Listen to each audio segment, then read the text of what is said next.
क्या इस बिल के बारे में पहले भी चर्चा हुई है, ये पहले भी रह चुका है इतिहास में, या फिर हम अभी इसे 2026 में पहली बार सुन रहे हैं? डीलिमिटेशन बहुत पुराना बिल है, बस रुका हुआ है, स्थगित है।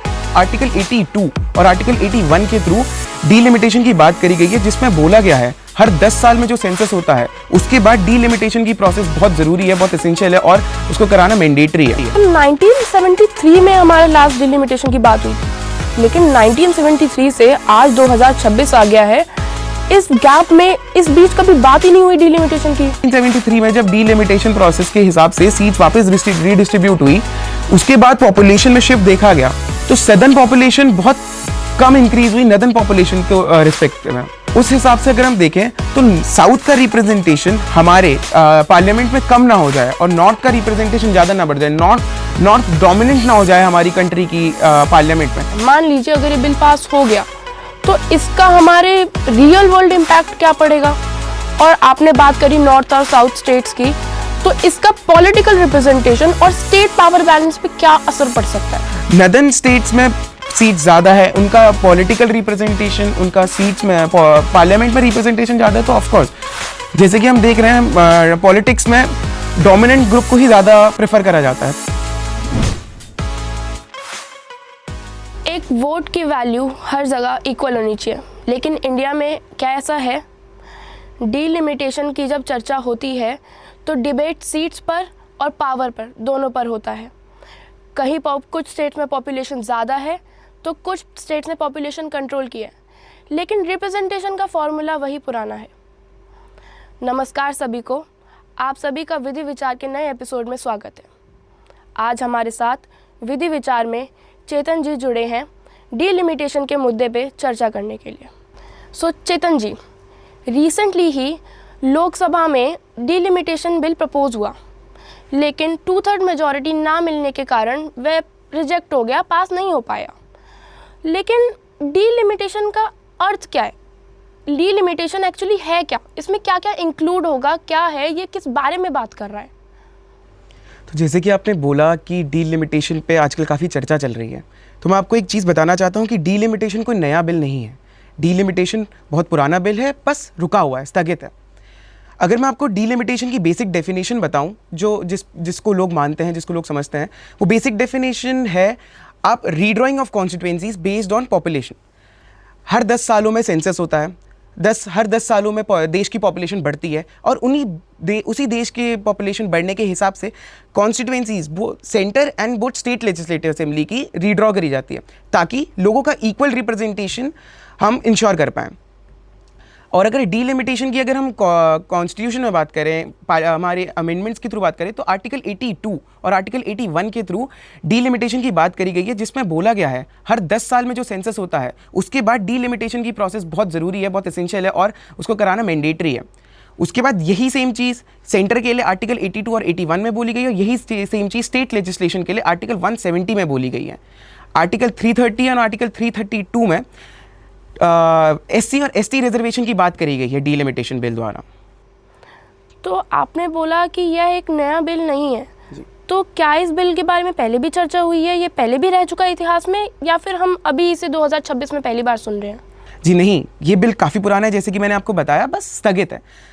पहली बार ये बिल 1951 में लाया गया था। 1951 में डीलिमिटेशन कमीशन इस्टेब्लिश करा गया, जिसमें एक सुप्रीम कोर्ट के जज, रिटायर्ड जस्टिस, एक चीफ इलेक्शन कमिश्नर जो सेंटर के होंगे, और एक स्टेट के रिस्पेक्टिव चीफ इलेक्शन कमिश्नर। तो देखिए 1951 में पहली बार डीलिमिटेशन कमीशन को इस्टेब्लिश करा गया, जो 1951 के सेंसस के हिसाब से डीलिमिटेशन प्रोसेस को करवाया गया। उसके बाद यही डीलिमिटेशन कमीशन 1963 में इस्टेब्लिश करा गया, जो 1961 के सेंसस के हिसाब से आया गया। उसके बाद वापस 1973 में डीलिमिटेशन काउंसिल कमीशन इस्टेब्लिश करा गया, जो 1971 के सेंसस के हिसाब से आया गया। अच्छा, तो 1973 में हमारा लास्ट डीलिमिटेशन की बात हुई थी, लेकिन 1973 से आज 2026 आ गया है। इस गैप में इस बीच कभी बात ही नहीं हुई डीलिमिटेशन की। ये इतना लंबा गैप, क्या इसका मतलब क्या है? इतना लंबा गैप क्यों रहा? देखिए 1973 से 2026 तक लगभग यह 50 साल से ज़्यादा का गैप हो चुका है। तो ये 50 साल की खामोशी के पीछे कुछ ना कुछ दबाव तो है, कुछ दाव तो है। 1973 में जब इमरजेंसी का काल चल रहा था, जब इंदिरा गांधी जी की सरकार थी हमारे देश में, तब इंदिरा गांधी जी ने कुछ चीज़ें प्रपोज करी, हमारी देश की पॉपुलेशन कंट्रोल करने के लिए कुछ प्रपोजल लाई, कुछ गाइडलाइंस इस्टेब्लिश करी।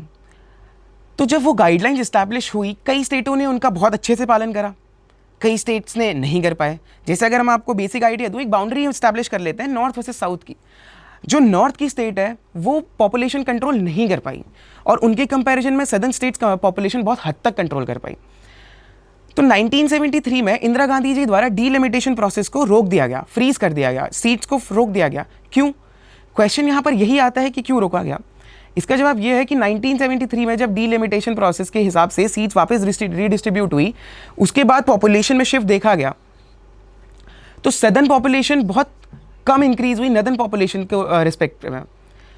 उस हिसाब से अगर हम देखें तो साउथ का रिप्रेजेंटेशन हमारे पार्लियामेंट में कम ना हो जाए और नॉर्थ का रिप्रेजेंटेशन ज़्यादा ना बढ़ जाए, नॉर्थ डोमिनेंट ना हो जाए हमारी कंट्री की पार्लियामेंट में, इसीलिए इस चीज़ को फ्रीज कर दिया गया।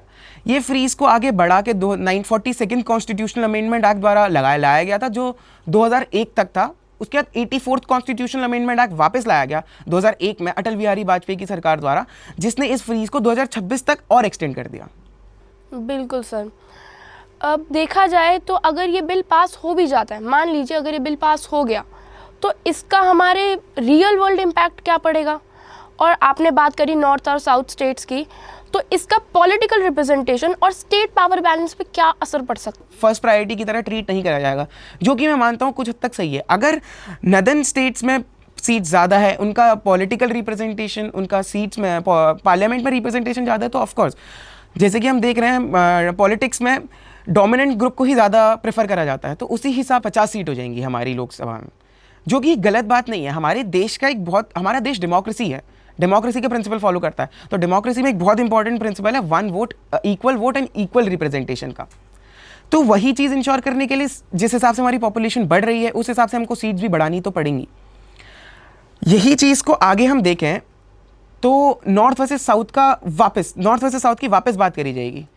अगर डीलिमिटेशन बिल 2026 अभी इस्टेब्लिश हो गया तो नॉर्थ की seats comparatively to the south बहुत ज़्यादा बढ़ जाएंगी, और इस चीज़ को लेके नॉर्थ बहुत डरा हुआ है, साउथ बहुत डरा हुआ है, सदर्न स्टेट्स बहुत डरी हुई हैं। सदर्न स्टेट्स जो तमिलनाडु एक बहुत बड़ी प्रोमिनेंट सदर्न स्टेट है, उनके चीफ मिनिस्टर जो डीएमके से हैं, एमके स्टालिन, उनका स्टेटमेंट ये रहा है कि अगर डीलिमिटेशन बिल 2026 पास हुआ तो तमिलियन सिटीजन जो तमिलनाडु के सिटीजन है उनको सेकंड क्लास सिटीजन का दर्जा मिल जाएगा, मतलब उनको फर्स्ट प्रायोरिटी की तरह ट्रीट नहीं करा जाएगा, जो कि मैं मानता हूँ कुछ हद तक सही है। अगर नदर्न स्टेट्स में सीट ज़्यादा है, उनका पॉलिटिकल रिप्रेजेंटेशन, उनका सीट्स में पार्लियामेंट में रिप्रेजेंटेशन ज़्यादा है, तो ऑफकोर्स जैसे कि हम देख रहे हैं पॉलिटिक्स में डोमिनेंट ग्रुप को ही ज़्यादा प्रेफर करा जाता है, तो उसी हिसाब से नदर्न स्टेट्स को आपकी ज़्यादा प्रेफरेंस दी जाएगी comparatively southern states. Real world impact आपका पहला रियल वर्ल्ड इम्पैक्ट आपका ये हो गया। दूसरा रियल वर्ल्ड इम्पैक्ट की बात करी जाए तो नॉर्थ और हिंदी डोमिनेंट पार्टीज जैसे बीजेपी, सपा, बसपा, आम आदमी पार्टी, इनका डोमिनेंस पार्लियामेंट में काफ़ी हद तक बढ़ जाएगा, और इनका डोमिनेंस एक बार बढ़ गया तो हिंदी स्पीकिंग पॉपुलेशन और वापस नॉर्थन साइड ऑफ इंडिया को बहुत ज़्यादा बेनिफिट होगा कंपेरेटिवली टू साउथ की बातें दब सकती हैं, साउथ की चीज़ें दब सकती हैं। बिल्कुल, आप सही कह रहे हैं। ये हिंदी हार्टलैंड को थोड़ा ज़्यादा पावर मिल सकता है हमारे इंडिया में इस बिल के पास होने की वजह से। सो अगर देखा जाए तो सोशल मीडिया पे आजकल एक चीज़ बहुत ज़्यादा वायरल है। लोग कह रहे हैं कि जो अपोजिशन पार्टी है वो विमेन के खिलाफ है, विमेन बिल जो रिजर्वेशन बिल है उसको पास नहीं करना चाहते। लेकिन विमेन रिजर्वेशन बिल का और डीलिमिटेशन बिल का इनका रिलेशन क्या है? यहाँ पे हमारा 106 अमेंडमेंट की बात हो रही है बार बार, जो रिजर्वेशन बिल है विमेन पर, क्यों हो रही है? क्या रिलेशन है इसका? हमारा डीलिमिटेशन बिल से इसका क्या रिलेशन है?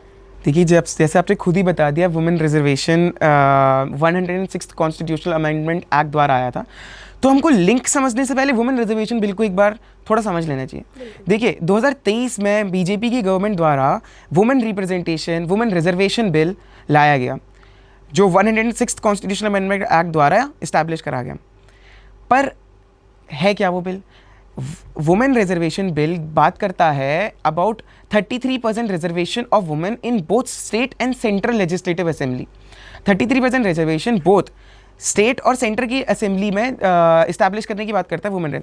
पर आपको एक बात बहुत ध्यान से समझनी पड़ेगी, ये बिल अभी तक सिर्फ कागजी है, इसका रियल वर्ल्ड इम्पैक्ट या इसका इम्प्लीमेंटेशन अभी तक हुआ नहीं है। क्यों नहीं हुआ है? इसका रियल वर्ल्ड इम्पैक्ट अभी इसलिए नहीं हुआ है क्योंकि इसमें बहुत एक बढ़िया सब क्लॉज डाला गया, बहुत इंटरेस्टिंग सब क्लॉज डाला गया जो बात करता है डीलिमिटेशन से लिंकेज का। वो सब क्लॉज ये कहता है वुमेन रिजर्वेशन बिल तभी इस्टेब्लिश करा जाएगा जब रीसेंट सेंसस के हिसाब से डीलिमिटेशन प्रोसेस को कर दिया जाएगा, डीलिमिटेशन प्रोसेस हो जाएगी। पर देखिए एक बात समझनी यहाँ पर बहुत ज़रूरी है कि अगर हम वुमेन रिप्रेजेंटेशन और डीलिमिटेशन बिल को लिंक कर रहे हैं तो ये वुमेन रिप्रेजेंटेशन बिल के लिए बहुत इनडेफिनिट वेट की बात है। क्योंकि देखिए अभी आपको एक चीज़ बताता हूँ, 2021 का सेंसस जो कि होने वाला था कोविड काल की वजह से स्थगित हो गया, तो 2026 में आया है, 2026 अप्रैल से स्टार्ट हुआ है।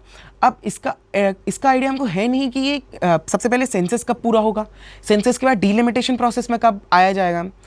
तो एक स्टडी और एक प्रोफेसर द्वारा बोला गया था कि अगर डीलिमिटेशन प्रोसेस और वुमेन रिप्रेजेंटेशन को लिंक करा गया तो वुमेन रिप्रेजेंटेशन इनडेफिनेटली स्थगित हो जाएगा और कम से कम अगले 2 लोकसभा चुनाव तक वुमेन को हम 33% रिजर्वेशन नहीं दे पाएंगे। ये काफ़ी ज़्यादा लंबा गैप हो जाएगा अगर नहीं दे पाए हम रिजर्वेशन तो। आप थोड़ा हमें शॉर्ट में समझाना चाहेंगे कि इसका ग्लोबल इम्पैक्ट क्या पड़ सकता है? देखिए ग्लोबल इम्पैक्ट से पहले मैं आपको एक ग्लोबल सिनेरियो बता देता हूँ, आपका इंडिया में और ग्लोबली क्या डिफरेंस है।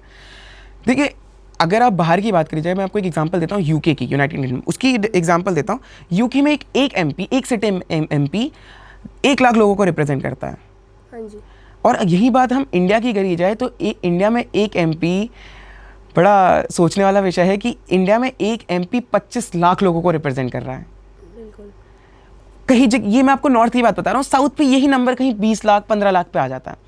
तो सबसे पहली बात हमारा वही क्वेश्चन चैलेंज हो जाता है डेमोक्रेसी का, इक्वल वोट इक्वल रिप्रेजेंटेशन, क्या हम अपनी जनता को इक्वल रिप्रेजेंट कर पा रहे हैं। दूसरी बात, क्या हम फेयर रिप्रेजेंटेशन दे पा रहे हैं, क्या हर एक इंसान की, क्या एक सोसाइटी की, एक ग्रुप ऑफ पीपल की बात पार्लियामेंट तक पहुंच पा रही है, उनको हम अच्छे से रिप्रेजेंट कर पा रहे हैं या नहीं कर पा रहे हैं। तो रियल वर्ल्ड इम्पैक्ट की बात करी जाए तो इंडिया के रिस्पेक्ट में रियल वर्ल्ड इम्पैक्ट तो इसका कुछ देखना आगे जानना पड़ेगा कि क्योंकि अभी तक कोई रियल वर्ल्ड इम्पैक्ट देखा नहीं जा रहा है इस चीज़ का। इंडिया को लेके ये चीज़ बहुत हद तक अच्छी है, पर अगर हम कंपेयर करें इंडिया और वर्सेस ग्लोबल, तो ग्लोबली ये स्थिति काफ़ी अच्छी है और इंडिया को अभी इस चीज़ में काम करने की काफ़ी ज़रूरत है। जैसा कि हमने लास्ट देखा था कि 2011 के सेंसस के अकॉर्डिंग उत्तर प्रदेश में, अगर उत्तर प्रदेश देखा जाए तो हमारी सबसे बड़ी स्टेट है पॉपुलेशन के हिसाब से, उसमें 25 करोड़ कुछ पॉपुलेशन है, जिसमें से एक एमपी 30 लाख लोगों को प्रेजेंट कर रहा है। तो आपको क्या लगता है ये सच में जस्टिफाइड है? क्या ये फेयर डिस्ट्रीब्यूशन है या सिर्फ लगाया जा रहा है, बस दिखाया जा रहा है, अकाउंटेबिलिटी नहीं है? देखिए जैसे कि आपने भी बताया कि एक यूपी में एक एमपी 30 लाख लोगों को रिप्रेजेंट कर रहा है, तो नहीं, ये बिल्कुल जस्टिफाइड नहीं है। दिक्कत की बात यहाँ पर यही आ जाती है कि इक्वल रिप्रेजेंटेशन और आपके वोट की वैल्यू बराबर है या नहीं है हर जगह। अगर आप यूपी के सिटीज़न हैं तो आपके एक वोट की वैल्यू साउथ के सिटीज़न से कम हो गई। अगर साउथ में एक एमपी 15 लाख लोगों को रिप्रेजेंट कर रहा है और यूपी में एक एमपी 30 लाख लोगों को रिप्रेजेंट कर रहा है, तो ये चीज़ें इक्वल हो ही नहीं सकती। तो इसी चीज़ को सॉल्व करने के लिए डीलिमिटेशन प्रोसेस लाया गया है।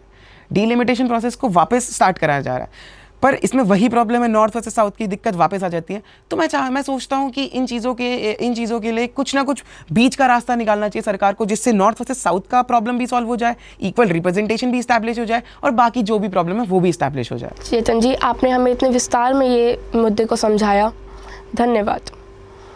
तो देखते हैं कि ये डीलिमिटेशन बिल रीड्राइंग ऑफ स्टेट्स को लाएगा, ये डेमोक्रेसी को इम्प्लीमेंट करेगा, या फिर ये हमारी इक्वालिटी ऑफ स्टेट्स को प्रोवाइड करेगा, ये फेयर रिप्रेजेंटेशन करेगा, या फिर ये फेडरल इम्बैलेंस क्रिएट करेगा। तो देखते रहिए विधि विचार। आज के विधि विचार का एपिसोड यहीं ख़त्म करते हैं। नए एपिसोड के लिए जुड़े रहिए। धन्यवाद।